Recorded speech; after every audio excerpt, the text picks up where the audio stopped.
apa sebenarnya Begini. target pemerintah di kawasan Malioboro Pekanbaru itu, Bang? Agus Salim itu suasana yang menyenangkan. Sembako, kenaikan sembako yang fluktuatif, kemudian ketersediaan sembako, harga telur, minyak goreng, dan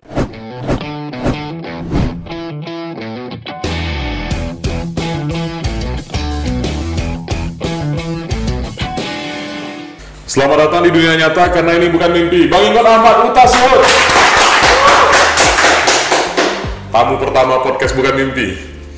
Sekarang datang lagi, the second, Bang ya? Second yang kedua. Satu-satunya bintang tamu yang udah 2 kali, Bang Ingon. Luar biasa. Baru hair remedial. Kemarin tuh nggak lulus. Iya. Karena jawabannya terlalu gampang gitu, Bang. Terlalu gampang, pertanyaannya terlalu sulit. Oh gitu ya? Bingung kan? Jawaban bikin jawaban dulu, nanti tugas Heru bikin pertanyaan. Bikin jawaban dulu. Yang bikin jawaban siapa?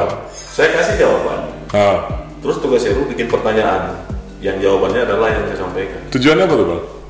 Supaya Heru bisa berimajinasi, berabstraksi. Imajinasi kita liar, Bang. Nah, gak apa-apa. Yang liar-liar itu biasanya orisinil, Bang. Malioboro Pekanbaru. Oke. Apa tuh? Iya, apa coba tuh? Malioboro Pekanbaru, itu jawabannya. Sekarang pertanyaannya apa kira-kira tuh? Iya, tadi kan Heru bikin ini. Iya. Artinya kalau pakai tanda ini, Malioboro-nya tuh kita imajinasikan. Iya, betul. Ya kan? Nah, jadi setiap orang itu punya ekspektasi, ya, punya imajinasi tentang istilah Malioboro itu. Tadi Heru tegaskan kayak gini. Iya, Malioboro Pekanbaru gitu. Kalau jawabannya gitu, pertanyaan kira-kira apa yang pasti, Bang? Isu yang lagi liar nih. Ya, itu dia. Isu yang lagi liar perlu kita bahas supaya dia makin liar. Pertanyaannya mungkin kawasan yang tengah viral di media sosial, yang berada di kota Pekanbaru. Bisa. Kawasan yang digadang-gadang akan menjadi destinasi wisata di Pekanbaru. Bisa. Ternyata pasar takjil bisa, pasar kaget di pagi hari bisa. Jadi banyak ini nih, kalau seandainya jawabannya itu Malioboro Pekanbaru, pertanyaannya banyak. Jadi itu yang bagus, kita imajinasikan dulu. Jadi semua masyarakat kita, kan ini kan lumayan viral ya, lumayan menjadi isu lah di tengah masyarakat. Saya kira masyarakat sudah melihat ke sana, sudah memberikan perhatian kepada kawasan Agus Salim itu sendiri. Ya gimana nggak diperhatikan sih, Bang? Dengan brand sebesar itu, ekspektasi yang luar biasa, ternyata faktanya ya tahu sama tahu gitu kan? Ya faktanya belum mengekspresi, ya masih liar. Tadi kan kata-kata yang perlu digarisbawahi itu kata-kata liar. Iya. Jadi sebenarnya kalau kita bicara di konsep itu apa sebenarnya target pemerintah di kawasan Malioboro Pekanbaru itu, Bang? Kita ingin membangun sebuah kawasan yang acceptable dengan kondisi saat ini, tapi dia masih mencerminkan histori masa lalunya. Karena berulang kali kita mengatakan bahwa Agus Salim atau Pasar Pusat itu merupakan epicentrum Pekanbaru. Betul. Setelah Kampung Dalam ya di pinggiran pesisir Sungai Siak, dia bergeser ke agak ke atas di Pasar Pusat. Nah, Agus Salim namanya saja Agus Salim. Agus Salim itu kalau bagi saya dan mungkin bagi teman-teman juga merupakan ikon kecerdasan. Ikon pahlawan kita. Secara pahlawan nasional ya. Wawasan berpikir yang sangat luas, dan tentu ini menjadi tanggung jawab kita juga. Nama Jalan Agus Salim ya tentu harus bagus. Ya. Nah, jadi Malioboro, kalau kita datang ke Yogyakarta, Malioboro itu kan sebenarnya kita pergi ke sana tujuan pastinya nggak ada. Cuma mau ke Malioboro aja. Saya yakin Heru juga jarang belanja di situ, paling mungkin makan. Iya, suasananya itu, Bang. Suasana. Nah, jadi kata kuncinya suasana. Kita ingin Agus Salim itu suasananya yang menyenangkan. Nah, langkah pertama ya kita tertibkan dulu. Nah, ini saya kira sudah ada stage-nya. Dari kawasan itu kumuh, ada kios-kios liar, ya kan? Sekarang sudah relatif bersih, ditertibkan. Memang pagi kita masih berikan waktu kepada pedagang sayuran sampai dengan jam 8 pagi. Walaupun prakteknya lebih sebenarnya, sampai jam 10, jam 11 masih ada. Tetapi itulah cara kita untuk memanage pedagang kaki lima kita. Nah, pedagang kaki lima kita kan nggak bisa kita hapus. Itu sudah mewarnai Pekanbaru sejak dulu. Kita perlu menatanya. Nah, jadi tadi suasana, supaya suasana bagus, kita perlu tata. Bagaimana kita menatanya? Kita tata menjadi 3 domain, 3 zona waktu di Agus Salim. Pagi masih pedagang sayur sampai jam prakteknya sampai jam 10, jam 11. Setelah itu damkar dan LHK kita turun bersihkan. Ini tanggung jawab pemerintah karena kita yang menata kawasan. Dari tengah hari sampai ke sore kawasan itu sudah relatif lega, relatif bersih. Bisa anak-anak, saya lihat, saya cukup terharu melihat anak-anak di ruko itu bermain sepatu roda sampai nangis ya, terharu yang dalam dulu. Tapi sesuatu yang mungkin kita rindukan, melihat anak-anak yang orang di toko atau di belakang ruko lingkungan sana main sepatu roda, main kejar-kejaran di trotoar itu suatu hal yang menyenangkan bagi saya. Kemudian sore jam 5 kita ingin turun di kawasan kepariwisataan, bukanlah semata-mata kawasan kuliner. Di sini mungkin yang orang mengkaitkan dengan Malioboro yang ada di Jogja. Ya, jadi baru-baru ini kan sempat viral nih Bang. Ya. Ada salah satu media nasional lah kalau bisa dibilang sketnya sudah Detik. Ya, di sana kan ditulis tuh, ini loh Malioboro-nya Pekanbaru. Tapi dengan maksud tanda kutip begitu. Dan setelah diperhatikan juga belum sesuai dengan ekspektasi yang disampaikan masyarakat.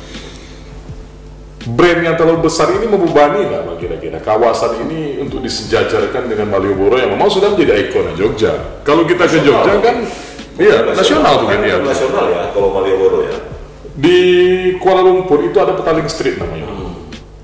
Petaling Street ini kalau kita ke KL, orang pasti main-main ke Petaling Street. Petaling Street. Setelah kita sampai ke sana kan nggak ada beda kan, cuman jalur jalan yang ditata, kemudian ada pedagang-pedagang. Ya kaki lima lah biasa bahasa kita, tapi ditata dengan rapi begitu. Memungkinkan nggak nih Bang, kawasan Agus Salim ini bisa menyamai karismanya dua tempat yang besar gitu? Ya dong, sangat memungkinkan. Pak Presiden mengatakan bahwa Pekanbaru ini akan menjadi jantungnya Sumatera, ya, the capital city of Sumatera. Nah itu juga proyeksi, ya. Tentu kita punya ekspektasi terhadap proyeksi itu. Kalau kita katakan Agus Salim ini akan jadi Malioboro-nya Pekanbaru, satu hal yang harus kita ingat, tidak akan terjadi dalam satu malam. Betul. Iya kan? Betul. Nah, apakah kita sudah mulai? Sudah mulai. Bisa lihat, kita sudah tertib pedagangnya, sudah rapikan walaupun berangsur-angsur. Bagaimana jadinya nanti sama-sama kita buat. Berikan masukan. Nah, kemarin saya minta kepada LPM Pekanbaru Kota supaya aktivitasnya dimulai dulu. Apapun caranya, mulai dulu. Jadi mereka dengan mungkin kondisi, dengan kemampuan juga, dan juga tidak mau terlalu membangun hal yang sifatnya permanen, pasang tenda dulu. Pasang tenda standar, tenda orang sosial ya. Nah, terus kita ada bantuan dari kementerian berupa peralatan untuk pedagang, gobra dan sebagainya itu kita salurkan. Dan sudah mulai ada 10, 12. Nah, nanti kita berharap dari kondisi seperti ini akan ada masukan-masukan dan juga aspirasi dari pelaku usaha sendiri. Baru kita akan support. Saya ingin katakan dulu ya, itu bisa lihat di banyak kota, bahkan di Pekanbaru sendiri. Kawasan yang kita bangun langsung jadi, ya mungkin pakai APBD, ya kita bikin kios-kiosnya, kita bikin secantik mungkin. Saya belum melihat ada yang langgeng. Saya belum melihat ada yang sustainable. Bertahan lama gitu ya. Arifin Ahmad. Betul. Saya lihat di rumah juga ada. Ya kawasan oleh-oleh Arifin Ahmad ya. Kita tidak mau terjadi yang seperti itu. Biar dia tumbuh dari pedagang sendiri dan juga nanti dari aspirasi pengunjung. Nah ini yang kita inginkan. Kalau soal dibully, soal itu saya kira dari energi kita ya, supaya kita bisa berbuat lebih baik. Tapi syaratnya nggak boleh baper aja Pak Ganis. Saya terharu lagi nggak? Nggak. Ini mungkin makanya saya remedial. Kemarin saya lupa nyampaikan yang pertama. Oh iya betul. Mungkin jadi pejabat di Pekanbaru ini jadi katakanlah kita tinggal di Pekanbaru nggak peran. Semuanya ada plus, ada minus, ada yang mendukung, ada yang tidak mendukung, itu biasa. Tapi nilai plusnya orang yang tidak mendukung, artinya dia juga melihat gitu. Dia care juga dengan Agus Salim. Care-nya itu dalam tanda kutip sebenarnya. Dia ingin Agus Salim itu lebih baik. Iya betul. Kepedulian itu kan banyak model, Bang. Ada yang modelnya pragmatis, ada yang modelnya memang lebih radikal ya. Nah ini mungkin arah-arah ke radikal, agak liar gitu ya. Agak liar tadi model perhatian ini. Ya, tapi itu posesif lah. Oke, nggak apa-apa. Iya kan? Kita tampung, jadikan energi. Mari sama-sama kita kembangkan kawasan Agus Salim. Pemerintah sendiri punya master plan apa? Mungkin gambaran ke depannya. Agus Salim itu nanti bakal dijadikan begini loh. Atau kita biarkan dia berkembang sesuai dengan waktu saja. Kita tata perlahan-lahan, kemudian otomatis kan pedagang akan datang tuh dengan berbagai macam karakteristik. Nanti dia akan menjadi suatu kawasan sendiri yang memiliki bentuk sendiri, kultur sendiri, dan nuansa sendiri. Atau memang sudah ada konsep, ini Malioboro ini begini loh. Bukan Malioboro ya, Agus Salim ini begini nih gitu. Gimana nih Bang yang model ya, kalau konsep khusus di kawasan itu memang nggak ada. Nggak ada ya? Artinya konsep kita kan lebih ke global makro Kota Pekanbaru. Ya. Agus Salim, Ahmad Yani, dan juga Pasar Kodim Jalan Alauddin Shah Jalan Teratai merupakan bagian dari skema penataan pedagang di Kota Pekanbaru. Ada satu objek lagi yang belum selesai sekarang, Pasar Induk. Ya betul. Nah, Pasar Induk ini adalah kaitannya dengan Pasar Induk. Begitu Pasar Induk kita selesai, insya Allah tahunnya akan dilanjutkan ya setelah pandemi kita cukup melandai.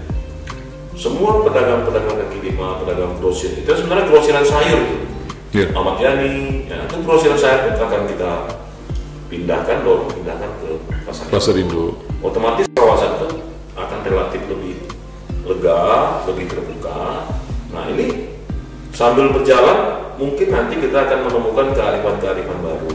Itu kan pernah dijadikan kawasan city walk Bang ya, maksudnya untuk dibuat pedagang pedestrian itu. Ya, jadi Agus Salim sampai mana ini? Iya. Nanti di tengahnya itu ada Imam Bonjol namanya. Imam Bonjol itu cuma terputus oleh Sukaramai. Iya. Kemudian Cokroaminoto. Iya. Cokroaminoto itu dulu yang kita ingin jadikan food street, jadi apa? City walk ya. City walk. Ya karena sebenarnya dia tembus sampai ke Jalan Gatot Subroto. Nah itu sebenarnya kalau kita katakan master plan penataan Kota Pekanbaru, jantungnya di situ. Penduduk di sana sudah tidak terlalu banyak. Artinya pemukiman mungkin di Agus Salim masih ada lah, arah ke Pangeran Hidayat masih ada. Tapi arah ke Sungai Siaknya kan nggak begitu ramai. Jadi itu akan menjadi kawasan khusus yang nanti akan dijadikan tempat wisata. Mudah-mudahan bisa berkembang. Bang, ada nggak karakteristik pedagang-pedagang atau UMKM yang mau kita tempatkan di situ? Atau siapa saja boleh menempat untuk berjualan di situ, Bang? Untuk sementara ini, kawan-kawan LPM itu membagi dua. Jadi kan ada dua sisi jalan. Iya, dua sisi betul. Sebelah kanan itu untuk mungkin ekonomi kreatif yang kekinian lah. Oh iya. Kalau ada kulinernya mungkin nanti lebih ke arah kekinian lah ya, kayak boba-boba, kayak gitu, burger. Iya. Bisa mereka sebelah kiri itu sejarah Agus Salim mereka mau kembangkan lagi, mau bangkitkan lagi. Dulu daerah sana tuh kan terkenalnya Cikapundung. Rumah makan itu ya? Masih sekolah tuh, masih SMP itu Cikapundung, rumah makan khas. Mungkin kalau Cikapundungnya dari Bandung mungkin. Yang di Bandung kan nama daerah Cikapundung. Mungkin dulu dari situ, saya nggak tahu juga. Tapi berkembang di Pekanbaru Cikapundung. Kira-kira mungkin sekarang kalau Heru jalan ke arah ke Pasar Pusat, malam-malam tuh dekat Beri itu ada yang jual nasi. Oh yang panjang itu? Panjang dulu. Kira-kira seperti itu dulu. Nah makanannya juga makanan khas dari Sumatera Barat. Nah ini yang akan sebelah kiri dari Sudirman sebelah kiri itu nanti itu tradisional, termasuk juga kesenian-kesenian dan juga aksesoris-aksesoris. Karena itu kan kita namakan kawasan kepariwisataan karena ada 17 subsektor ekonomi yang akan kita masukkan ke situ. Kita dorong untuk masuk ke sana. Tapi mungkin yang leadingnya awalnya mungkin pionirnya dulu. Bang, bisa menarik dan suasananya bagus, itu kan kalau ditunjang dengan infrastruktur yang menarik juga.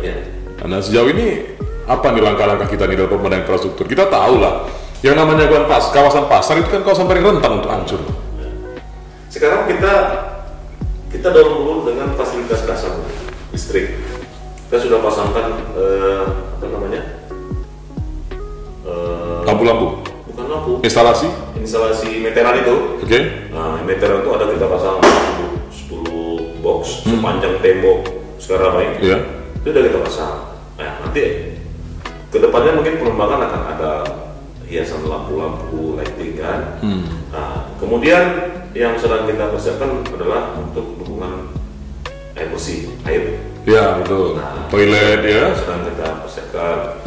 Nah, jadi kalau kita langsung jadikan, saya kita khawatir nanti ini tidak tidak nyambung ya, tidak cun dengan keinginan dari pelaku usaha. Kita ingin mereka yang ini. Ya, ada beberapa titik di Pekanbaru seperti yang di Tugu Keris, yang di jalan Diponegoro itu kan luar biasa. Jadi food street dia. Itu kan tumbuhnya pun mungkin natural ya, dengan berkumpulnya para pelaku UMKM, dan sekarang menjadi salah satu tempat yang viral di Pekanbaru. Kemudian Taman Kota yang dulu Taman Putri Kacamayang ya kalau nggak salah ya, itu kan menjadi kawasan tempat main anak-anak. Nah, mungkin tempat-tempat seperti ini bang, yang memang tumbuh secara alami ini, bisa nggak ini memang akan melahirkan semacam nuansa baru lah di kawasan Agus Salim ini? Ya, makanya kita tidak mau terlalu banyak masuk, supaya kreativitas lokalnya itu nggak tertutup. Nah, kita dorong malah di situ pemuda-pemudanya, dorong LPM-nya, walaupun mungkin kita punya pandangan, punya gambaran lah ya. Oh, ini modelnya begini gitu ya. Kita nggak, Pak Wali sampaikan jangan terlalu di-push begitu ya. Dia kreativitasnya tumbuh. Betul. Kita percaya dengan masyarakat kita. Bundaran Kris kita ikuti dari awal. Dulu mungkin ada 3 atau 4. Betul. Iya. Kalau sekarang warga ratusan itu kan.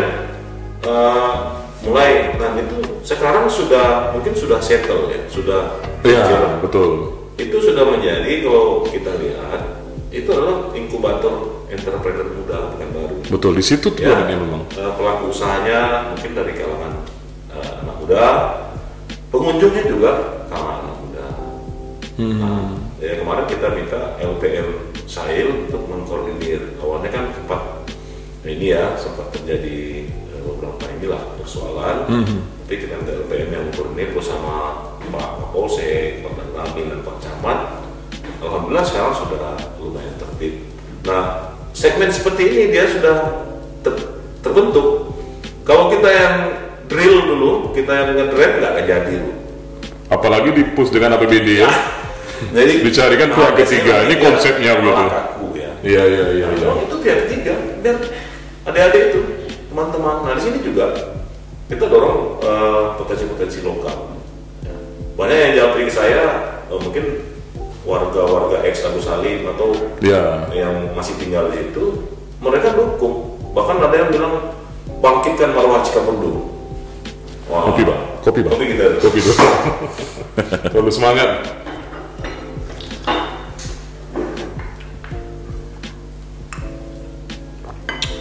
Di situ kan ada beberapa dinas tuh bang yang terlibat, tidak hanya di Sperindak, ada juga dinas PUPR-nya, DLHK-nya, pariwisatanya.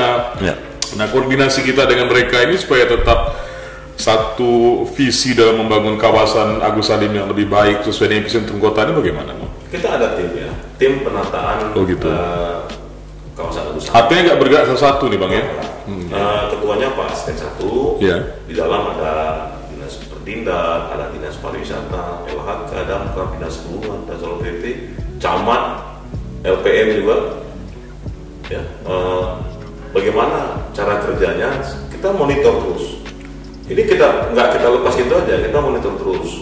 Sambil memang sekarang yang masih mungkin perlu percepatan adalah pembinaan kita kepada pedagang paginya, pedagang sayurnya, supaya kita berharap untuk mereka ikut ke alurnya Agus Salim gitu. Jadi silakan berjualan sayuran, ya kan? Sudah dibatasi waktunya, bersihkan setelah kita berdagang. Karena emang jamnya udah selesai, jam 10 jam 11 juga di sana nggak ada yang belanja lagi, udah panas ya. Bang, masyarakat sekitar kan ada tuh bang, memang mungkin yang masih asli dan yang lain sebagainya. Ada nggak kita langsung komunikasi dengan mereka, minta pendapat atau masukan kira-kira ini bagusnya gimana? Karena yang lebih tahu daerah itu kan orang asli situ bang. Ada, tapi cara mereka menyampaikan aspirasi kan memang ya dengan cara mereka sendiri begitu ya. Sampai sekarang seperti saya tanya teman-teman LPM situ, pengelola pemuda-pemuda sana, gimana warga kita diprioritaskan dong? Iya Pak, mereka daftar, tapi mereka belum mau mulai. Oh gitu. Ini lihat situasi dulu. Tapi saya yakin ini menjelang Ramadan ini mungkin nanti akan jadi pasar takjil memang di situ. Iya. Awalnya kan sore-sore takjilan. Nah ini kita harapkan jadi momentum untuk Agus Salim ini mulai tumbuh, mulai gitu. Jadi image ledekan, mungkin ejekan sekarang itu disebut Malioboro tanda kutip itu Pak Kadis tidak masalah. Nggak masalah. Karena konsep kita kawasan Agus Salim. Sekarang kita coba saya perkenalkan Jas ya. Oke. Nah, itu kawasan Jas namanya, Jalan Agus Salim. Jalan Agus Salim. Jalan Agus Salim. Memang lebih bagus punya nama sendiri sih sebenarnya. Iya. Kita nggak mau hilangkan Agus Salimnya dulu. Iya. Jadi kita bikin supaya lebih keren kan Jas. Jas. Rumah nama Jas yuk. Jas. Kalau kan ngejus di Jas. Ngejus di Jas. Iya. Jadi di Jas. Kita ingin menjadikan kawasan itu menyenangkan, bermanfaat, ya kan? Nah, kalau ada kritikan, mereka kan punya ekspektasi yang berbeda mungkin. Toh kita juga tidak mengharuskan ini harus pakai tenda yang mana harus pakai ini ya. Enggak. Pokoknya senyamannya pedagang saja. Pelaku usaha. Artinya 17 subsektor ekonomi kreatif dalam kepariwisataan kita harapkan bisa berkembang di sana. Kalau udah ada kulinernya, sekarang udah mulai ada kampanye. Iya. 3 malam yang lalu saya ke sana baru ada 11 booth lah. 11 booth pedagang. Udah mulai ada kampanye. Ya kan? Nah, insya Allah nanti di tanggal 20-an menjelang ada festival, kita akan ada festival di sana. Kita akan adakan lomba mural di situ. Jadi dinding Ramayana, kita bikin perlombaan mural. Ya, mudah-mudahan nih mendorong lagi komunitas untuk hadir ke sana. Nah, dari komunitas-komunitas ini nanti akan ada masukan-masukan, akan ada ide-ide kawasan itu mau lihat. Iya bang, sempat mau ada festival gitu. Artinya kan selain ini menjadi kawasan pariwisata juga menjadi kawasan event juga nih. Festivalnya bentuknya kayak mana nih bang yang mau kita buat di sana nih bang? Kira-kira tadi kita sampaikan ini mau menjadikan kawasan yang menyenangkan. Oke. Menyenangkan itu seperti apa? Tentu di situ ada ekonomi kreatif, ya masyarakat bisa berusaha, ada perputaran ekonomi di situ, ya, dan juga memberi manfaat kepada masyarakat. Nah inilah yang kita representasikan dalam festival. Jadi nanti festival itu ada festival mungkin pameran semacam bazar. Oke. Dan nanti juga ada, insya Allah ada edukasi juga. Mudah-mudahan nanti ada chef ya. Kalau kuliner ini kan kita harus ada. Oh, request Chef Renata. Ya, dari kita kumpul dulu energinya. Jujur kan kalau Chef Renata ini di festival berikutnya, itu kita bawa yang mantap-mantap. Sekarang artinya kawasan itu kita ingin kawasan itu nggak lepas gitu aja. Kalaupun dia kuliner nanti ada semacam edukasi. Ya, kalau nanti dia misalnya seni pertunjukan, dari pertunjukan di sana dia bisa mungkin nanti bawa ke tempat-tempat yang lebih ekonomis, di hotel, di tempat-tempat pertunjukan. Itu yang kita ingin jadi inkubator juga di situ. Semua kawasan-kawasan kita harapkan melahirkan pelaku-pelaku usaha sektor industri kecil menengah yang handal. Nah, kayaknya untuk kasus Malioboro Pekanbaru ini kayaknya sudah mulai nampak titik terang, Bang. Artinya pemerintah juga tidak memaksakan bahwasanya masyarakat tidak boleh menghina, tidak boleh memaksakan itu gitu. Artinya kita bangun kawasan ini, biarkan dia berkembang dan tumbuh sesuai dengan waktunya. Ya. Nah, yang mendesak itu sekarang Bang, untuk stabilitas harga jelang Ramadan. Oke. Ini ada banyak pertanyaan Ya. titipan dari ibu-ibu. Harga apa? Semua Ya. minyak goreng langka. Pertama harga diri pertahankan dulu. Harga diri, itu Harga diri harga mati. harga diri harga mati. Tidak hanya NKRI harga mati. Iya, harga diri harga mati, betul. Nah, terutama harga diri RKRI. Betul. Ya. Kalau pertanyaannya minyak goreng, Oke. jawabannya minyak goreng. Pertanyaan yang paling pas apa nih saat ini? Kenapa ya aku bertanya tentang minyak goreng? Mungkin bisa titipan. Nah, apa Bang? Sembako, kenaikan sembako yang fluktuatif, kemudian ketersediaan sembako, harga telur, minyak goreng dan lain sebagainya ini menjelang Ramadan ini. Ya. Ini kan menjadi isu yang sangat diperbincangkan. Ini kita hanya mewakili suara-suara dari belakang sebenarnya. Ya, harus dong. Harus diwakili kan. Ya. Kacau juga kan. Ya. Saya kan Gimana? punya orang belakang juga. Iya, itu dia Bang. Ya kan? Suara-suara ini yang coba kita keluarkan saat ini nih. Dan kebetulan langsung daripada kita hanya fokus ke kawasan Malioboro ini saja, tentunya isian daripada Malioboro ini perlu kita bahas juga. Bagaimana jadinya kalau seandainya minyak goreng mahal mau dijual berapa tuh? Dari mana? Nah, itu makanan yang di sana. Jadi gimana tuh Bang? Ini secara umum ya, Iya, untuk iya. minyak goreng. Minyak goreng ini kita kemarin panggil distributor-distributor Pekanbaru bersama kepala bulog. Pertama kita ingin dulu, kalau katanya minyak goreng ini harganya naik, ya kan? Apa penyebabnya? Ya kan? Apakah karena spekulan Ya. timbul sehingga langka, atau memang harga dari produsennya yang mengalami kenaikan? Iya. Ya, karena faktor-faktor bentuk harga ini kan banyak. Banyak, ketersediaan stok juga kan. Misalnya kita harga ayam, daging ayam. Kalau harga pakannya naik, Tentu akan naik harga harga vitamin, obat-obatan ayamnya naik. Iya. otomatis harganya naik. Nah, dari pertemuan itu, yang pertama, supply itu tetap normal. Ini kondisi yang di Pekanbaru Bang ya? Iya. Oke, sip. Distributor ya, Distributor ya. distributor. Iya. Nah, harga sudah ada ketentuan dari pemerintah. Untuk harga 11.000, kemarin kan harga 14.000, Iya. dan turun jadi itu ada harga, ada kuotanya. Nah, kuota ini menghitungnya ini yang mungkin kurang tepat. Oke. Ya kan, data statistik kita itu kan seringkali agak berbeda dengan data real di lapangan. Misalnya jumlah pelaku usaha, di statistik itu masih pelaku usaha yang terdaftar resmi. Sementara sektor informal kita banyak sekali loh. Iya. Ya kan, yang pedagang gorengan yang pakai gerobak, yang mobile itu kan banyak sekali. Jadi ini tidak terdata. Kemudian ini diperburu lagi oleh mungkin panic buying atau mungkin Iya, antisipasi betul. dari ibu-ibu. Itu kan tadi bilang aspirasi dari belakang. Iya, suara-suara belakang. Orang belakang saya juga di rumah bilang, Iya ya. ya, Jadi masalah kita sama kayaknya jadi Bang. dia nyetok juga di rumah. Iya. Saya bilang inilah yang jadi persoalan. Nah, memang kita nggak bisa juga salahin yang nyetok, karena ada semacam psikologi. Ini minyak mau naik terus, mending di stop dulu. Nah ini sehingga terjadilah penumpukan pada saat mau membeli itu antri. Tapi memang kalau ada pembatasan kuota, ya kuota itu dibatasi. Ada beberapa supermarket besar memang kita lihat di sana hanya boleh beli satu untuk satu Iya. pembeli. Itu memang sudah diatur oleh Disperindak atau memang mereka bikin aturan sendiri Bang? Bukan, itu dari Pusat ya? Pusat ya? Kemendak itu memang dibenarkan hanya satu orang satu. Karena kuotanya kan terbatas dan itu sudah dihitung untuk kebutuhan masyarakat. Ya, tapi masyarakat kan tidak bodoh. Dia datang ramai-ramai, satu orang satu, dia putar-putar aja di situ Bang. Betul. Masuk lagi, keluar, masuk lagi. Itu fenomena keliaran tadi. Keliaran imajinasi masyarakat Imajinasi tadi. dan juga improvisasi itu. Ternyata tidak hanya harga yang berfluktuasi Bang. Pola pikir masyarakat pun berfluktuasi. Ya? Menyesuaikan, dia akan menyesuaikan dengan kondisi yang ada.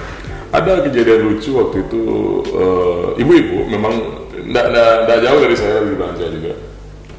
Kan minyak goreng hanya boleh satu orang beli satu. Jadi datang dia bawa minyak goreng, terus dia keluar, dia balik lagi. Katanya ada barang yang belum mau tertinggal yang belum mau dibeli, datang antri lagi. Sanggup sampai 4 kali. Dan menurut saya ini kreatif apa ya? Kreatif di mana gitu? bisa 4 kali lupa. Ya. Tapi setiap lupa dia beli minyak goreng 1. Ya, itu kan sebenarnya metode survival. Survivor ya. Nah, Betul. orang akan berusaha survive. Betul. Ya. Apapun caranya. Sepanjang dia tidak melanggar aturan. Iya betul. Ya. Nah, aturan kalau melanggar mungkin nanti ada sanksi. Ya. Jangan-jangan pelaku-pelaku koruptor itu gitu bang. Iya. Bisa lupa 4 kali. ada yang juga mau nggak mungkin survive ya. Iya. Itu ya kan. Kenapa kok kemarin kan udah dihukum lupa pak? Lupa apa pernah dihukum? Iya, lupa kalau pernah dihukum gitu. Jadi ulang lagi ya kayak gitu. Jadi setiap kali dia masuk lagi, karena kan beli barang lain kan tidak dilarang. Iya. Jadi ketika dia beli barang lain dia pulangnya tetap beli 1. Gitu ya terus sampai 4 kali gitu. Bisa lupa pak. Dia mensiasati mekanismenya, dia siasati sesuai dengan kebutuhan dia. Jadi dari situ saya paham, tidak selamanya lupa itu jelek bang. Ya. Bisa jadi lupa ini bagus dampaknya. Iya, semua kan relatif kan. Semuanya relatif. Iya. Sesuatu hal yang baik itu relatif juga. Dalam konteks seperti apa dia baiknya. Mungkin dalam konteks tertentu dia nggak baik. Bang, ada anggapan yang berkembang di masyarakat sekarang ini. Ada beberapa media yang menginformasikan, mungkin bisa media resmi ataupun media sosial dan lain sebagainya, akan ada kenaikan harga jelang Ramadan. Ini sebenarnya memang seperti itu atau bagaimana? Kalau misalnya tidak seperti ini, apa langkah yang dilakukan Tempo? Khususnya memang dari tahun ke tahun dalam menjelang Ramadan itu cenderung ada peningkatan, ada naik harga. Iya.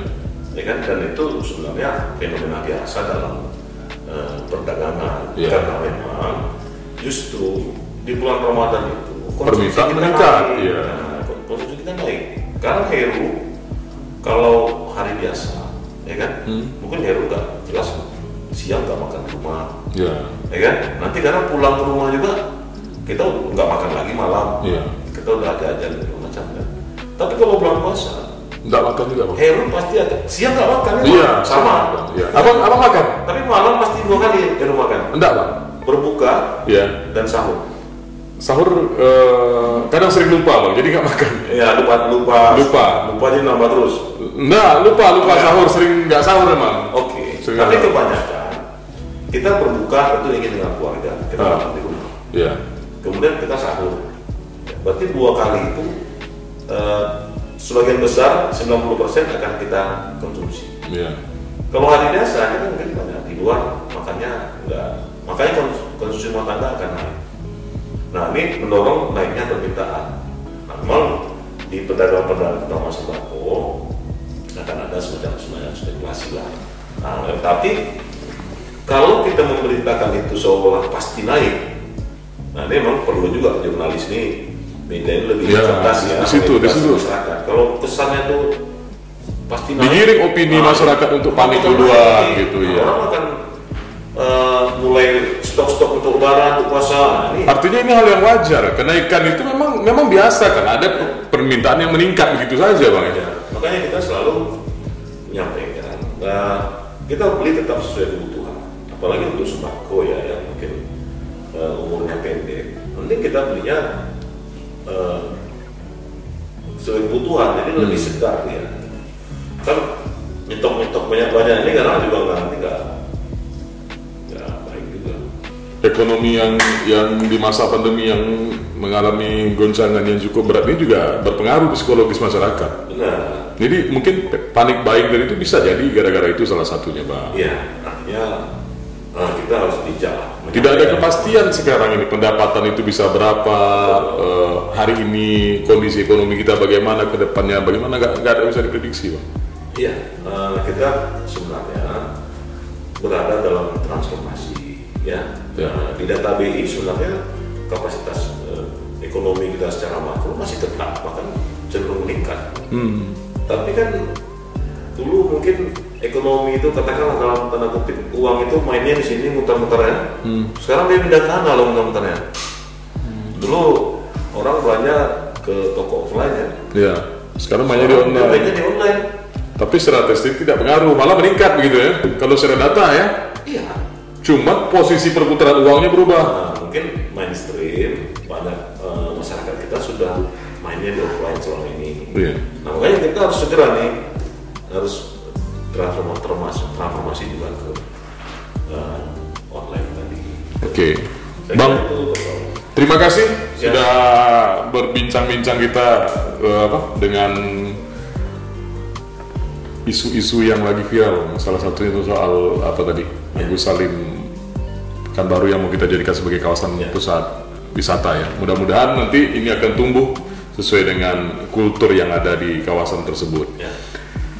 Bang, seperti biasanya Bang, agar tidak remedial lagi, judul kita kan bukan mimpi nih.